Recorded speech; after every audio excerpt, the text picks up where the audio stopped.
National Public Radio presents a Hollywood Theater of the Ear production, Beyond 2000.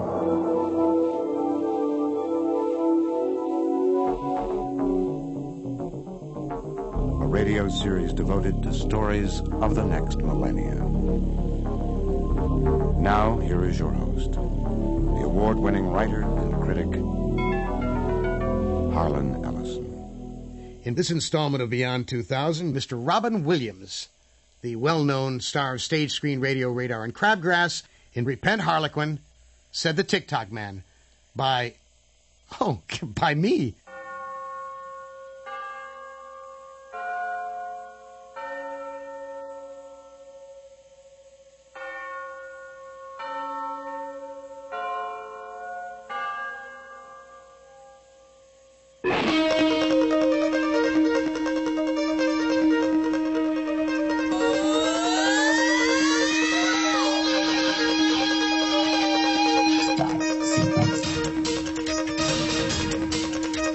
The mass of men serve the state thus, not as men mainly, but as machines, with their bodies.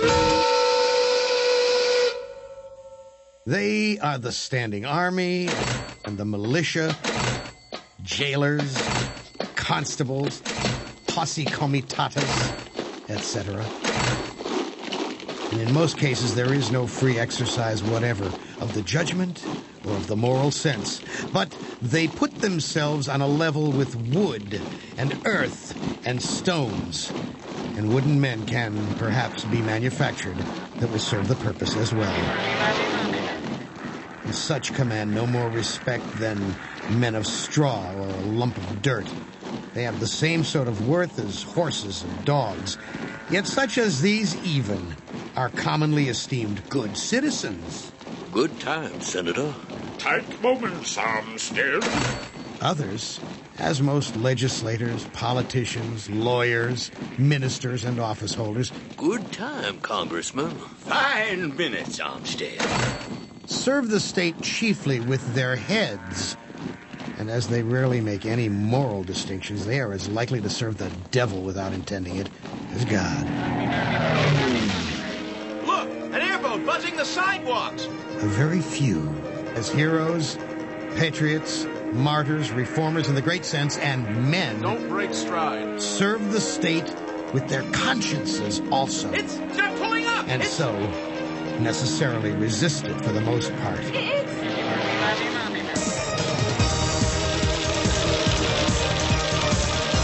Thousands, millions.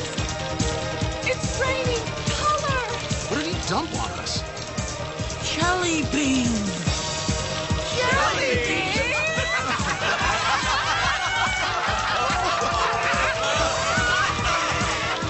And they are commonly treated as enemies by it. Jelly, for Kronos' sake. Beans. Henry David Thoreau, Civil Disobedience, 1849. Someone swoops down over the city in an airboat and bombs the population with jelly beans. It is now the well-ordered year 2392, Daylight Universal Saving Time. $150,000 worth, sir.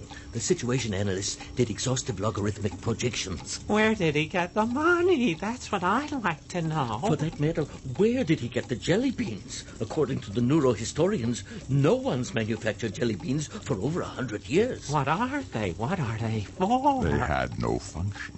They called them treats. Massive criminal time waste. But isn't that grotesquely anti-clock? Wasting all those... what's a treat? Shut up. My time-wise concern is that this anti-clock interruption delayed the slide walks of the entire metro area by a full 7 minutes. The schedule is off by 7 minutes. That's what's important. Am I correct? Am I time-wise? Oh, Yes, Mr. Timekeeper. Ah, yes. The Master Timekeeper, also called the Ticktockman. In fact, mostly called the Ticktockman. But of course, not to his mask. Never to his mask. 7 warm minutes. Lost. Strangled at birth. Dear, good little minutes. Gone forever. You don't call a man a hated name, not when that man behind his mask is capable of revoking the minutes, the hours, the days and nights, the years of your life. The master's schedule thrown off by a full 420 exquisitely honed seconds. The system had been 7 minutes worth of disrupted. It was a tiny matter, one hardly worthy of note. But in a society where the single driving force was order and unity and symmetry and promptness and clock-like precision and attention to the clock, reverence of the gods of the passage of time, it was a disaster of major importance. There is jangle in the smooth flow. Time is being wasted. Who is responsible for this outrage? The file there gives his name, Master Timekeeper. Harlequin. I've seen the name. Oh. It is a name that tells me what he is, but not who he is. The time card I'm holding in my left hand has a name on it. Harlequin. But it is the name of what he is. A malcontent, a trickster, a clown, but not who he is. The cardioplate in my right hand is also named, but not whom named, merely what named. Before I can exercise proper revocation, I have to know who this what is. Oh, yes. Oh, yes, indeed, sir. Time-wise, it is jangle. Nasty, slovenly, wasteful. So, who is this Harlequin?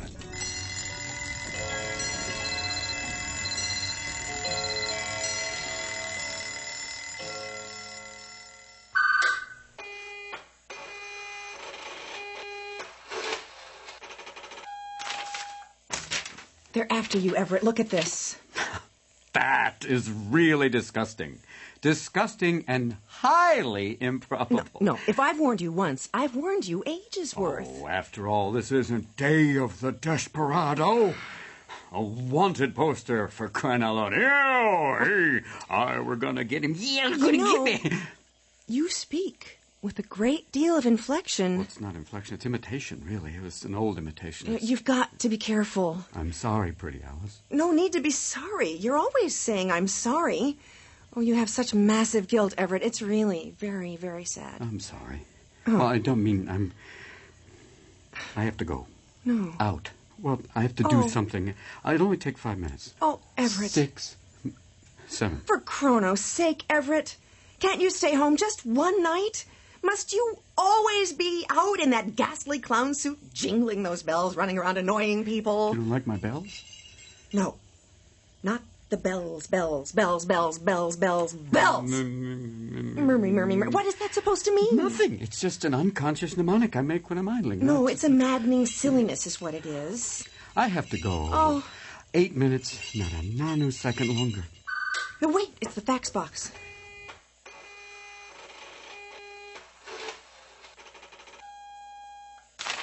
Oh, it's about you, of course.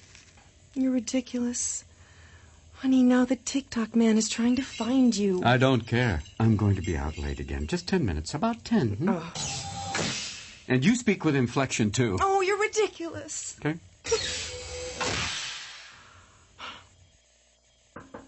For Chrono's sake.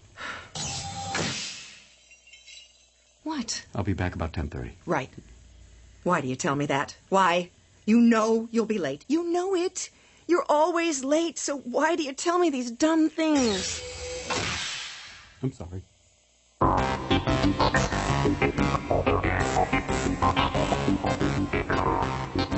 A desk pad. Day for day and turn each day.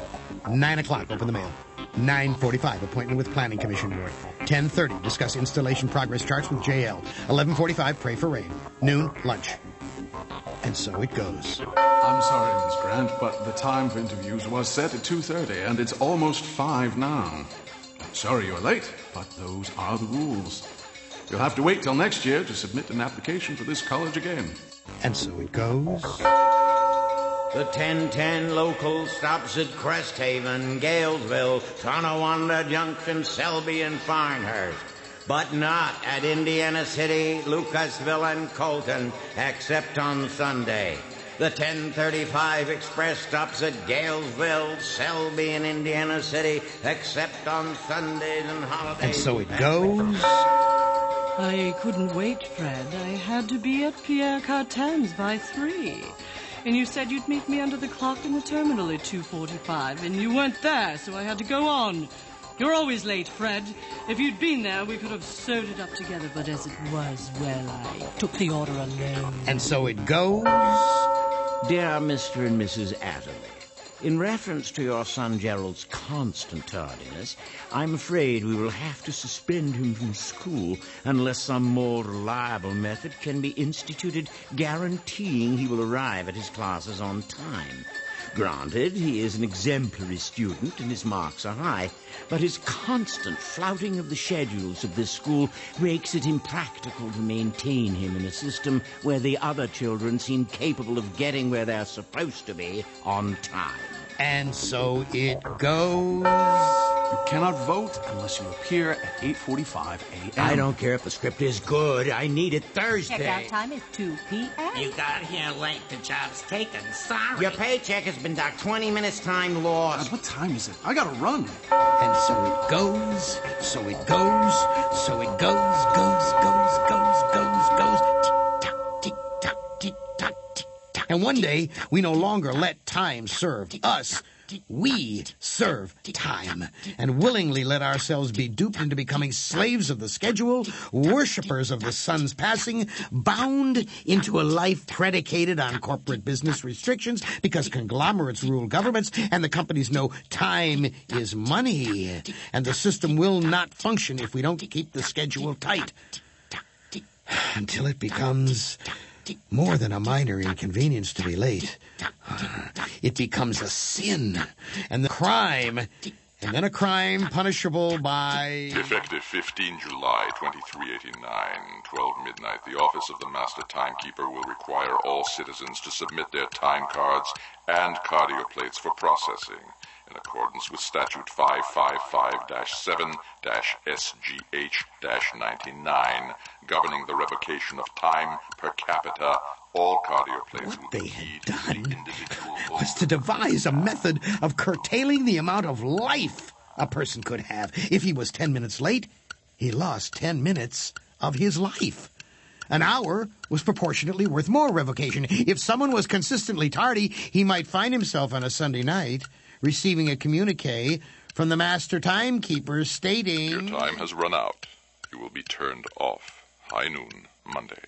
Please straighten your affairs, sir, madam, or bisex. And so, by this simple pro forma administrative interdiction, utilizing a scientific process we would explain in satisfactory detail were it not a dearly held secret of the Ticktockman's office, the system was maintained. The flow is without jangle. Tick and tock. Tick and tock. It was the only expedient thing to do, because, after all, there was a war on.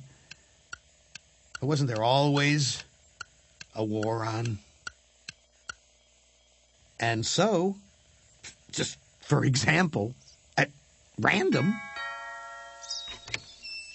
Yes, Mrs. Delahanty, Mrs. Marshall Delahanty. Yes? Executive Office of the Master Timekeeper. This is for your husband.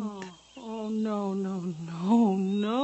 not the TikTok. For your husband, the late Marshall Delahanty, who will be late no more. Our official condolences. Oh, no. His wife received the turn-off notification, and she knew what it was even without blowing it unsealed. No, Marshall! It was a billet doux of immediate recognition to everyone in these timely times. Marshall Delahanty tried to run.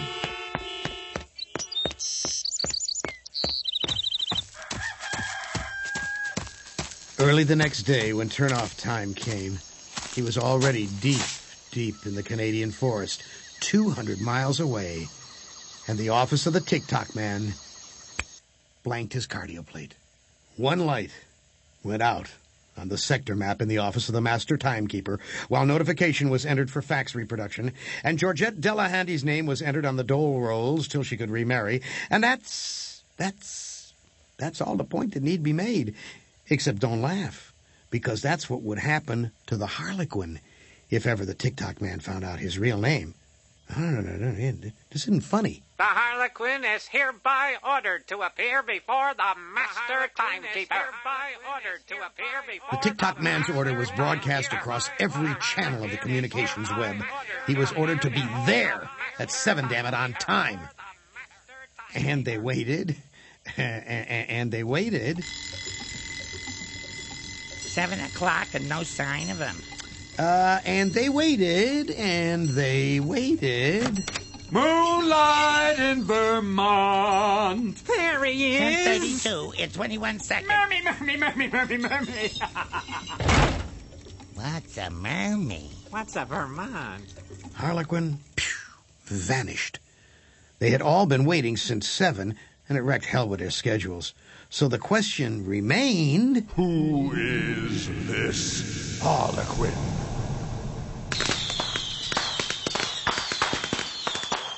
He had fired off the firecracker rockets that said... Attention! Attention, shoppers! I will attend the 115th Annual International Medical Association Convention at 8 p.m. precisely. I do hope you all will be able to join me. Of course, naturally. Yeah, sure, of course. As expected, the authorities came. It's 7:40, Clockmeister. Will your men be ready on time? Don't fret your sweet second, Doc. This loony's always late. We got plenty of time to prepare our traps. Traps? Yeah, spiderweb restraints, they're called. Mine's almost ready. Metigious last delicate adjustment.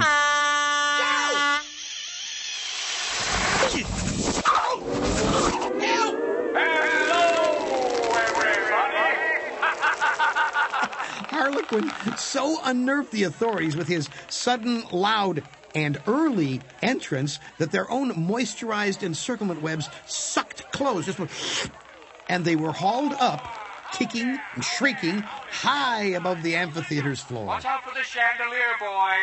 Take 5. No, take 50.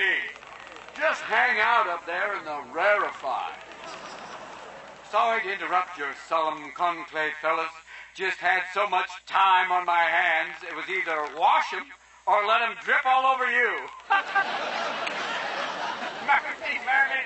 Hey, with friends like me, who needs enemas? The physicians roared with laughter and accepted the Harlequin's apologies with exaggerated bowing and posturing I want to say to all the gynecologists, dilated to meet you. And a merry time was had by all. At your cervix. We thought the Harlequin was a regular foo-fa-raw in fancy pants. All that is. But the Clockmeister cops, who had been sent out by the office of the Ticktockman, they hung there like so much dockside cargo, hauled up above the floor of the amphitheater in a most unseemly fashion.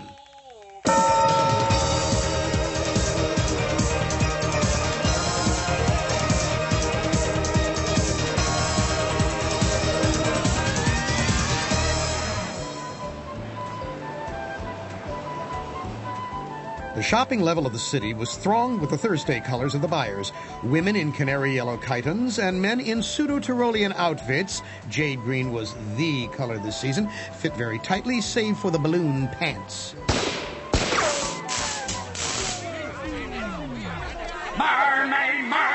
Mermaid, it is I. Look towards the sky, give me a wink.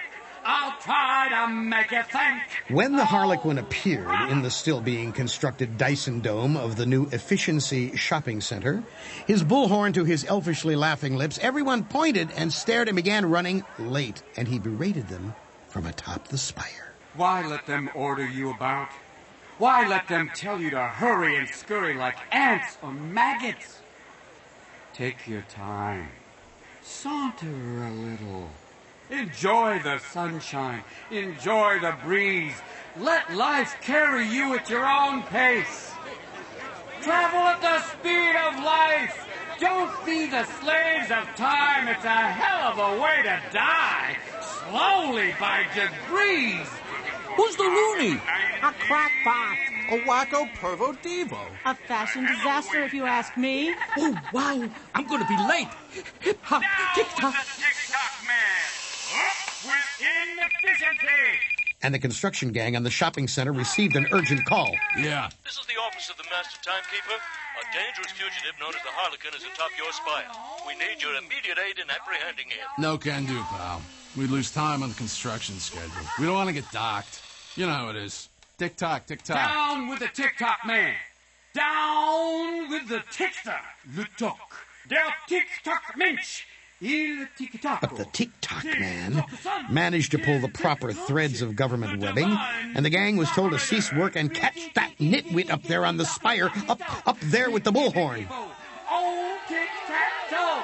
Kick him in his tick-tock-douche. So a dozen and more burly workers began climbing into their construction platforms, releasing the A-grav plates and rising towards the Harlequin.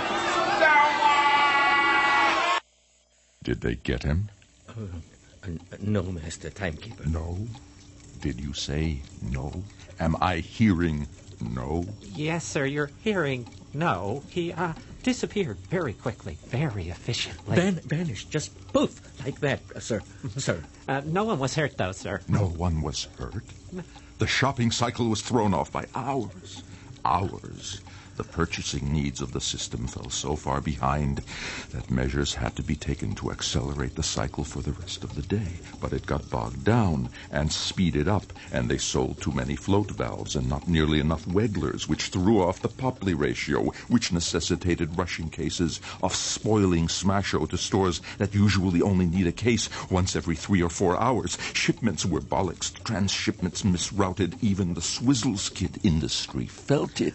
I have stock in swizzle skids. I have your cardio plates here in my left hand. Do you see them? Do not come back till you have him. Oh, yeah. And not a sweep second sooner. Oh, yes.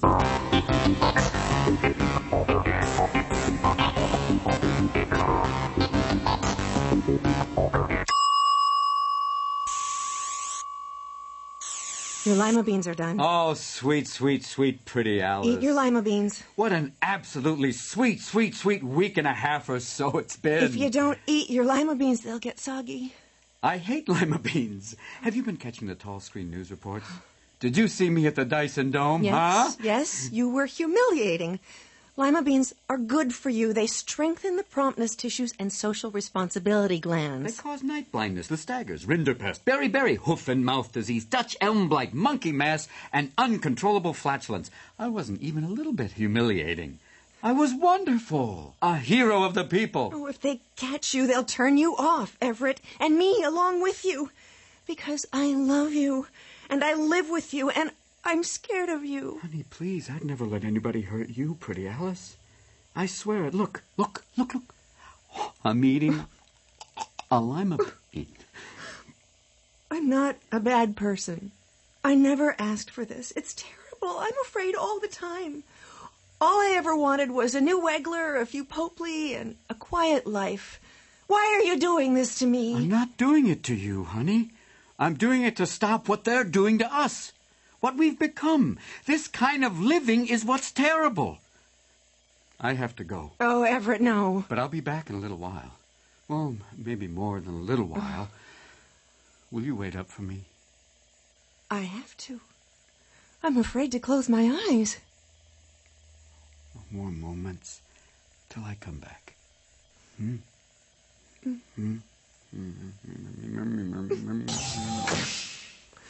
Don't spit out the lima beans in the elevator.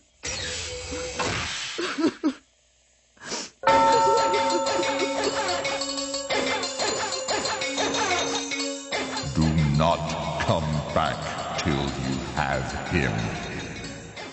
They used dogs. They used finks. They used probes. They used cardioplate cross-offs. They used teepers. They used bribery. They used stick-tights. They used intimidation. They used torment. They used torture. And they used more finks. They used cops. They used search and seizure. They used Faleron. They used Betterment incentive. They used fingerprints. They used the Bertillon system. They used DNA. They used cunning. They used guile. They used treachery. They used Raoul Mitgang, but he didn't help much. They used applied physics. They used techniques of criminology. And what the hell? They caught him.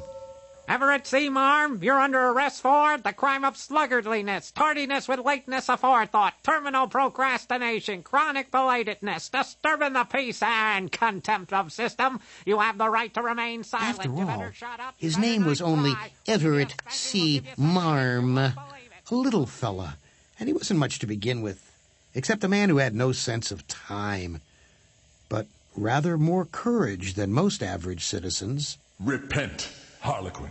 Get stuffed. You've been late a total of 63 years, 5 months, 3 weeks, 2 days, 12 hours, 41 minutes, 59 seconds, 0.036111 microseconds. I'm going to turn you off. Well, scare someone else. I'd rather be dead than live in a world with a boogeyman like you. It's my job. You are nothing but a messenger. You are so full of it. You are a tyrant! You have no right to order people around and kill them if they show up late. You can't adjust. You can't fit in. Well, unstrap me, bright eyes, and I'll fit my fist into your mouth. You're and that's just the tip of the iceberg. Nonconformist. Oh, no. Say it isn't true, Joe. That didn't used to be a felony, Daddy. It is now. Live in the world around you. I hate it. It's a terrible world. Not everyone thinks so. Most people enjoy order. Oh, I want to be alone. I don't. And most people I know don't. That's not true. How do you think we caught you? Because I let you. I'm not interested. A girl named Pretty Alice told us who you were. No, she didn't. That's a lie. It's true. You unnerve her. She wants to belong. She wants to conform. I'm going to turn you off. You're an idiot. Repent! Harlequin! Never get stuffed! Take him away! Murder me.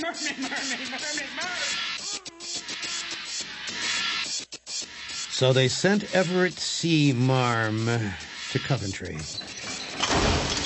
And in Coventry, they worked him over. It's just like what they did to Winston Smith in 1984, which was a book none of them knew about, but the techniques are really quite ancient. And so they did it to Everett C. Marm. What's your least favorite thing, Everett? Ticktockman. That's a person, not a thing. So you say. Come on. What's your least favorite thing of all? Could it be this? No. Or this? No. What about soggy lima beans? No. Or this? At the sound of the tone, the time will be... No. Or perhaps, maybe this.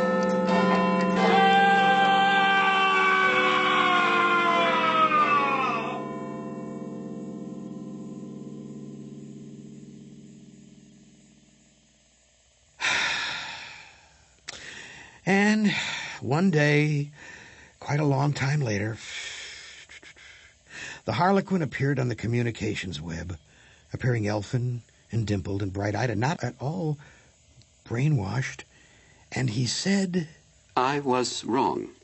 It is a very good thing indeed to belong, to be right on time, hip-ho, and away we go. See, he was just a nut after all. If that's the way the system is run, then let's do it their way. Yeah, don't pay to fight City Hall. You mean the Ticktockman? Yeah, him too. Thus, Everett C. Marm was destroyed, which was a loss because of what Thoreau said earlier. But you can't make an omelet without breaking eggs. And in every revolution, a few die who shouldn't, but they have to, because that's the way it happens. And if you make only a little change, well, then it seems to be worthwhile. Excuse me, sir. I don't know how to tell you this, but you are 3 minutes late. The schedule is a little bit off. That's ridiculous. Check your watch. Mermy. Mermy.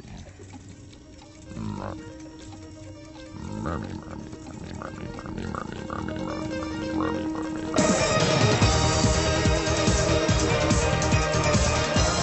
You have been listening to Harlan Ellison narrating his story, Repent Harlequin, Said the Ticktockman, adapted by Mr. Ellison and Yuri Rosovsky.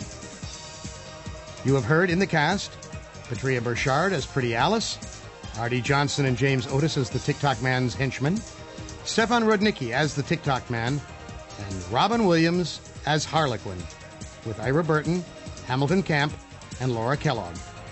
The story was produced and directed by Yuri Rosovsky, with Warren Dewey as sound designer. This is NPR, National Public Radio. Local underwriting is provided by European Sleepworks, who design their own mattress in the European style, with adjusting wood slat foundations, English spring coils and microcoils, and natural latex foam. On the web at sleepworks.com. We'll return to NPR Playhouse very shortly. Responding to widespread complaint, the federal government has contracted with a private company to help make standing in airport lines less irritating. This company's got a lot of experience with both lines and irritation. I'm Peter Sagal. Get ready for animatronic robot security guards singing It's a Small Concourse After All. Join us for Wait, Wait, Don't Tell Me, the news quiz from NPR.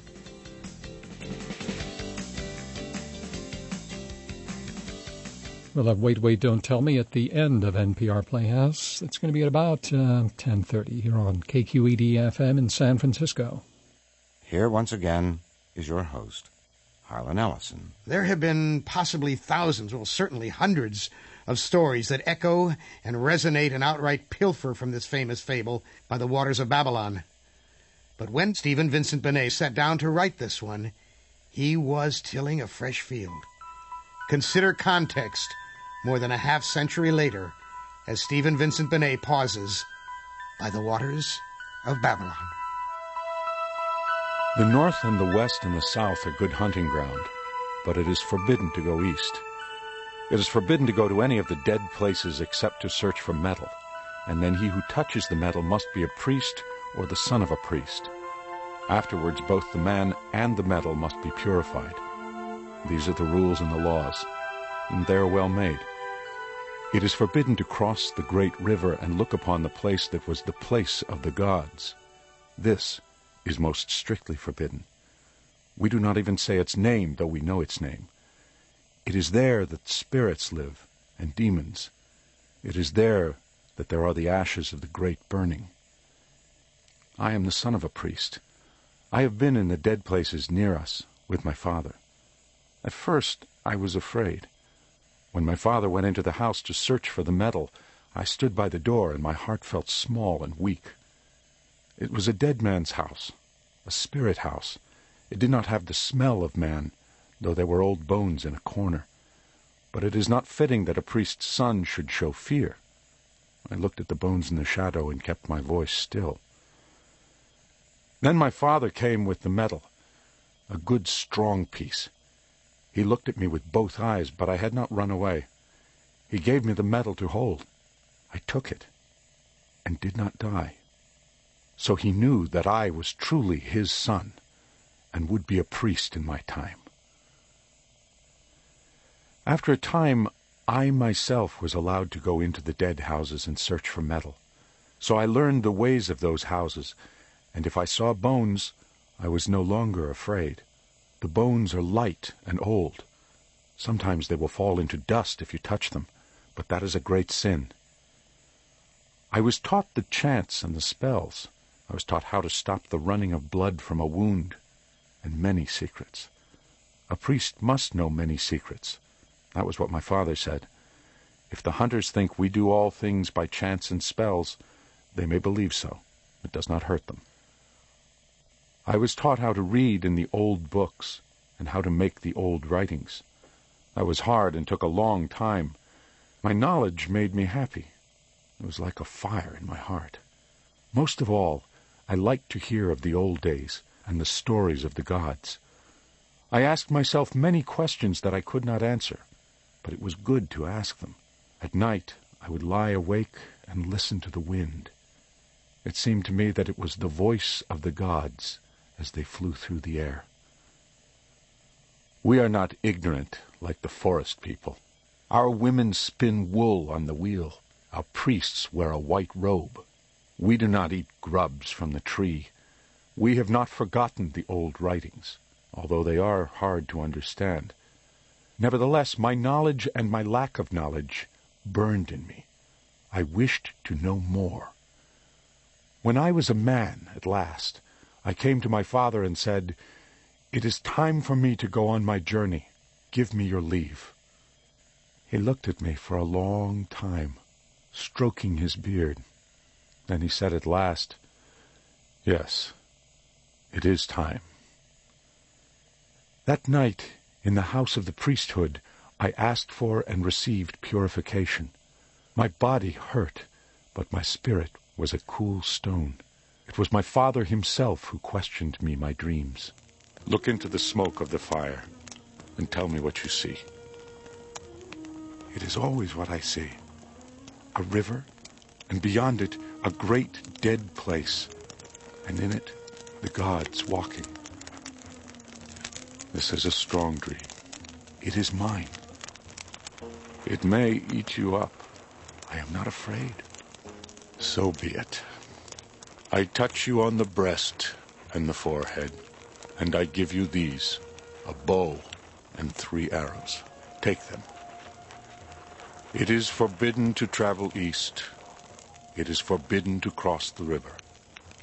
It is forbidden to go to the place of the gods. All these things are forbidden. They are forbidden, my son. Once I had young dreams. If your dreams do not eat you up, you may be a great priest. If they eat you up, you are still my son. Now, go on your journey. I went fasting, as is the law. My body hurt, but not my heart. When the dawn came, I was out of sight of the village. I prayed and purified myself, waiting for a sign. The sign was an eagle. It flew east. Then I knew I was meant to go east. I knew that was my journey. When the night came, I made my fire and roasted meat. It is 8 suns' journey to the east, and a man passes by many dead places. The forest people are afraid of them, but I am not. Once I made my fire on the edge of a dead place at night, and next morning, in the dead house, I found a good knife, little rusted. That was small to what came afterward, but it made my heart feel big. Always when I looked for game, it was in front of my arrow, and twice I passed hunting parties of the forest people without their knowing. So I knew my magic was strong, and my journey clean, in spite of the law. Toward the setting of the 8th sun, I came to the banks of the great river. It was half a day's journey after I had left the God Road. We do not use the God Roads now, for they are falling apart into great blocks of stone, and the forest is safer going. A long way off I had seen the water through trees, but the trees were thick. At last I came out upon an open place at the top of a cliff. There was the great river below, like a giant in the sun. It is very long, very wide. It could eat all the streams we know and still be thirsty. Its name is O-Dis-Sun, the sacred, the long. No man of my tribe had seen it, not even my father, the priest. It was magic, and I prayed. Then I raised my eyes and looked south. It was there, the place of the gods. How can I tell what it was like? You do not know. It was there, in the red light, and they were too big to be houses. It was there with the red light upon it, mighty and ruined. I knew that in another moment the gods would see me. I covered my eyes with my hands and crept back into the forest. When the sun rose, I thought, my journey has been clean. Now I will go home from my journey. But even as I thought so, I knew I could not. If I went to the place of the gods, I would surely die. But if I did not go, I could never be at peace with my spirit again.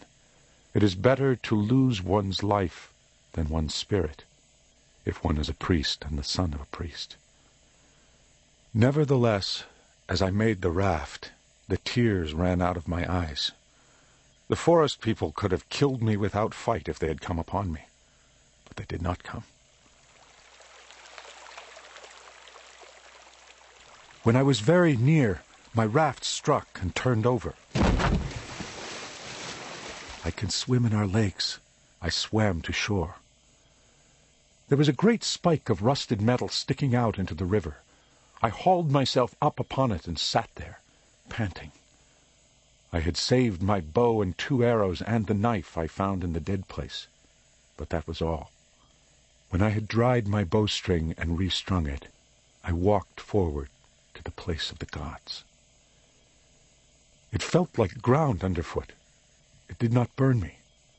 It is not true what some of the tales say, that the ground there burns forever, for I have been there.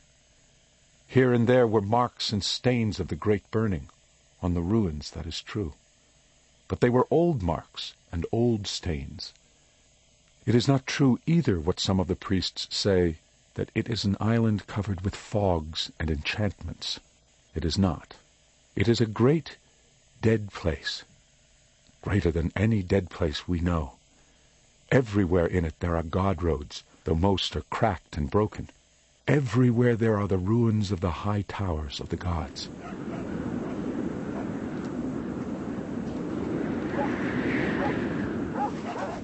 How shall I tell what I saw? I went carefully, my strung bow in my hand, my skin ready for danger. There should have been the wailings of spirits and the shrieks of demons, but there were not. It was very silent and sunny where I had landed.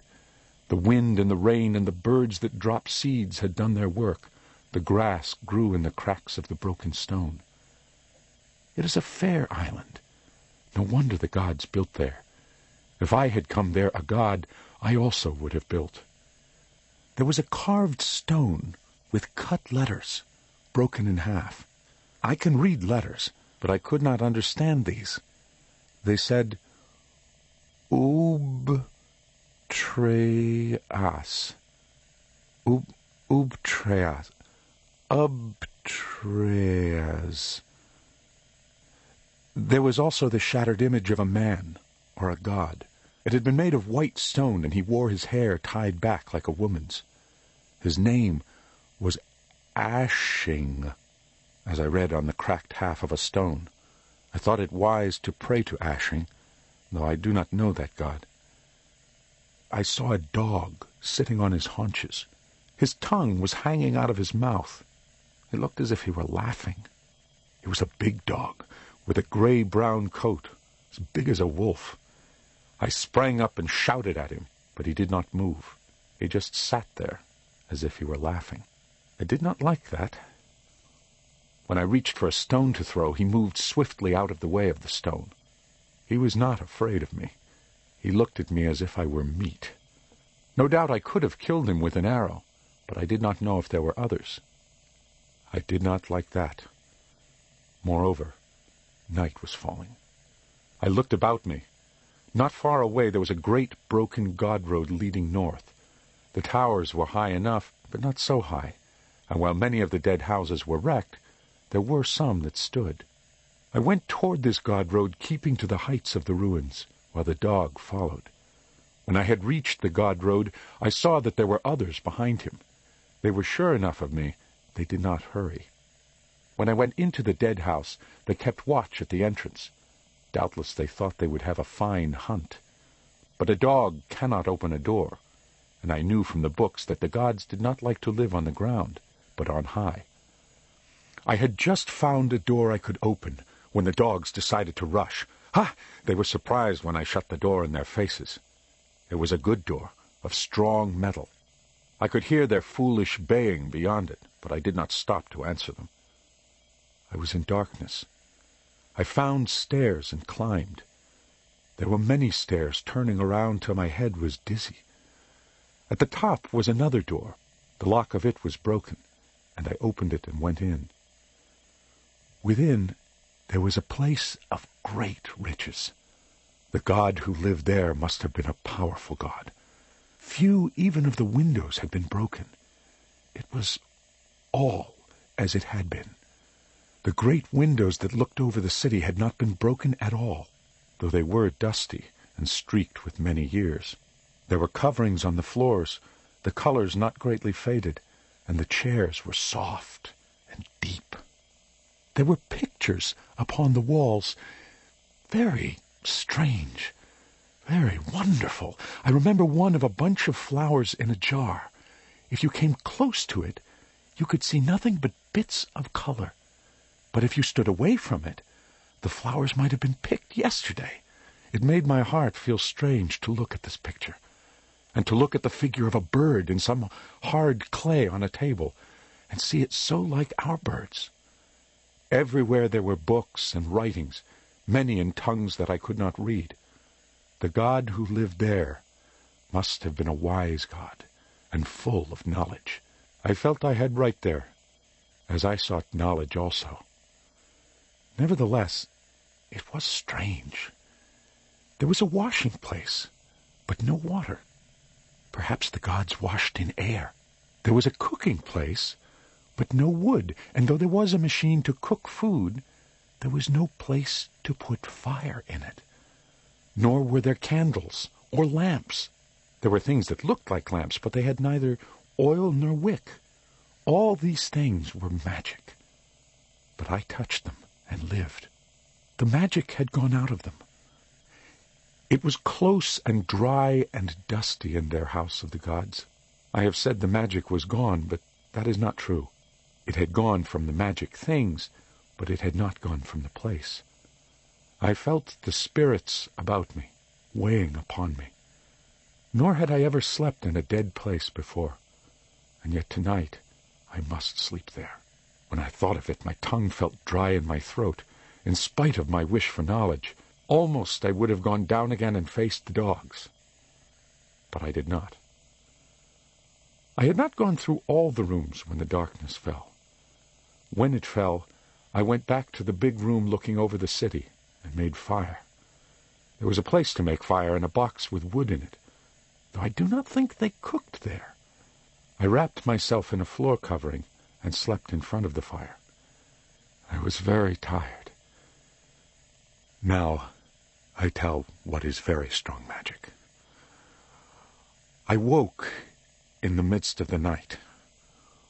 When I woke, the fire had gone out, and I was cold. It seemed to me that all around me there were whisperings and voices. I closed my eyes to shut them out. Some will say that I slept again, but I do not think that I slept. I could feel the spirits drawing my spirit out of my body as a fish is drawn on a line. Why should I lie about it? I am a priest, and the son of a priest. If there are spirits, as they say, in the small dead places near us, what spirits must there not be in that great place of the gods? And would they not wish to speak after such long years? I had stepped out of my body. I could see my body asleep in front of the cold fire. But it was not I. I was drawn to look out upon the city of the gods.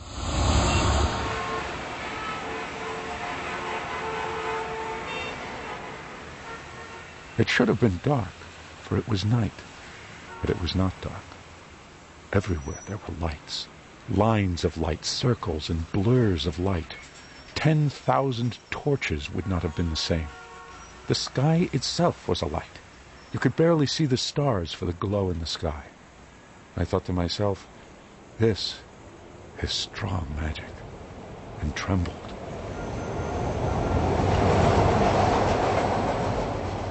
There was a roaring in my ears like the rushing of rivers.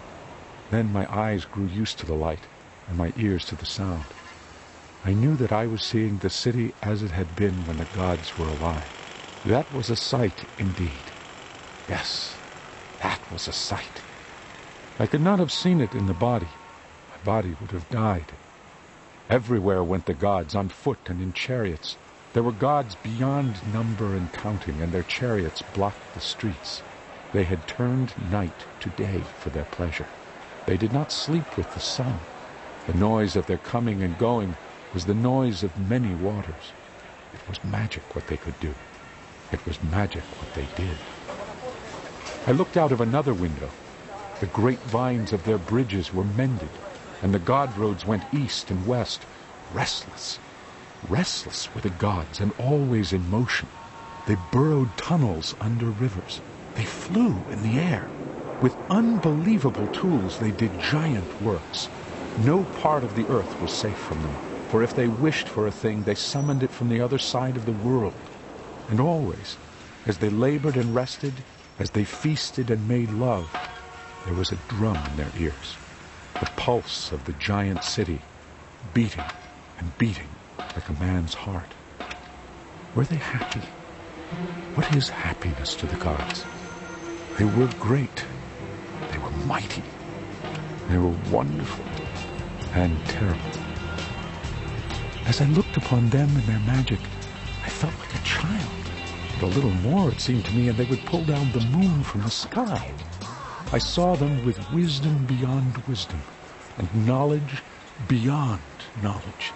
And yet, not all they did was well done. Even I could see that. And yet their wisdom could not but grow until all was peace. Then I saw their fate come upon them.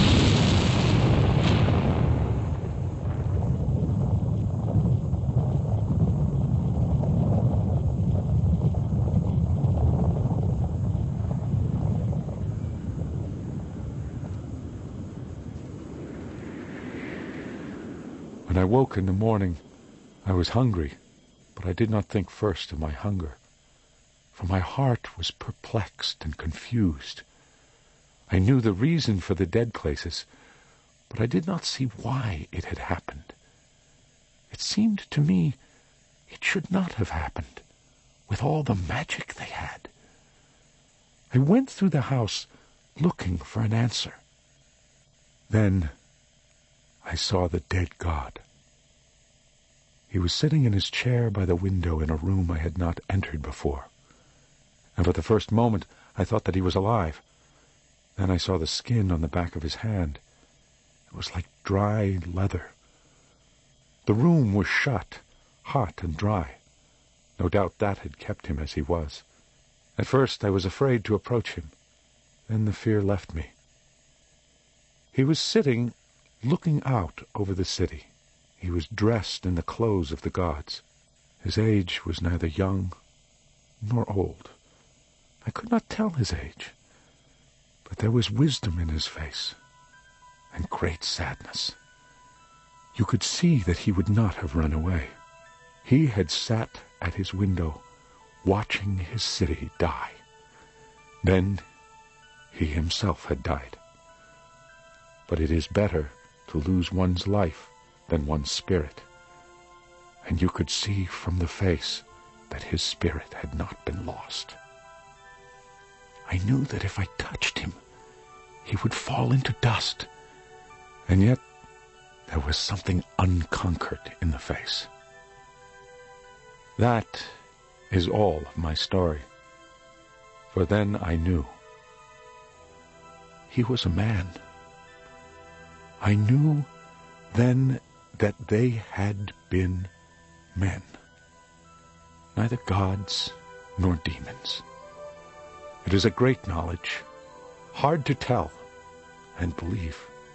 They were men. They went a dark road, but they were men. I had no fear after that. I had no fear of going home, though twice I fought off the dogs. and once I was hunted for 2 days by the forest people.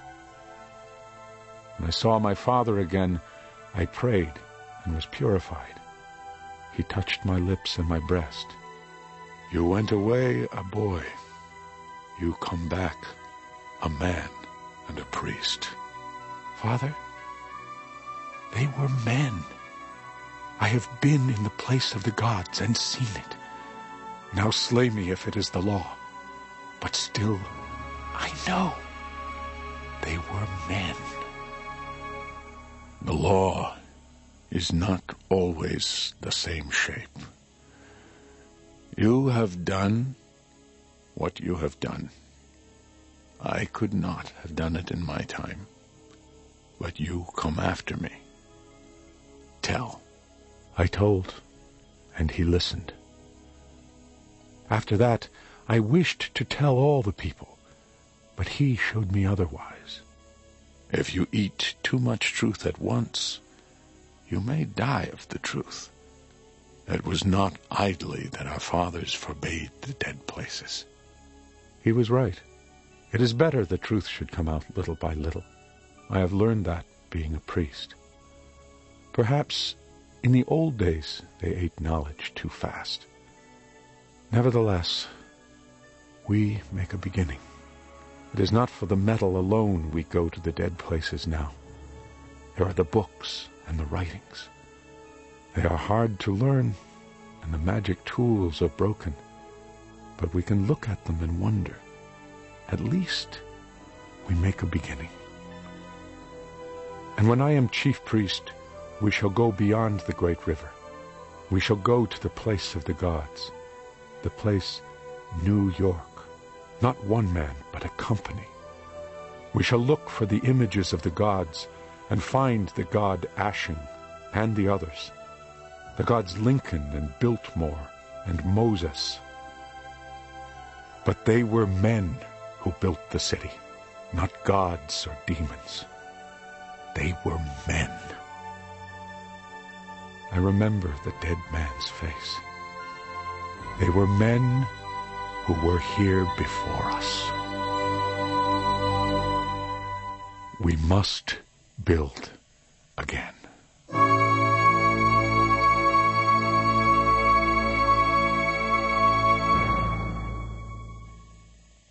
You have just heard J.O. Sanders in By the Waters of Babylon by Stephen Vincent Benét. Chris Tsakis was recordist and Jamie Cerniglia the mixer. Special thanks to Richard Castellanos.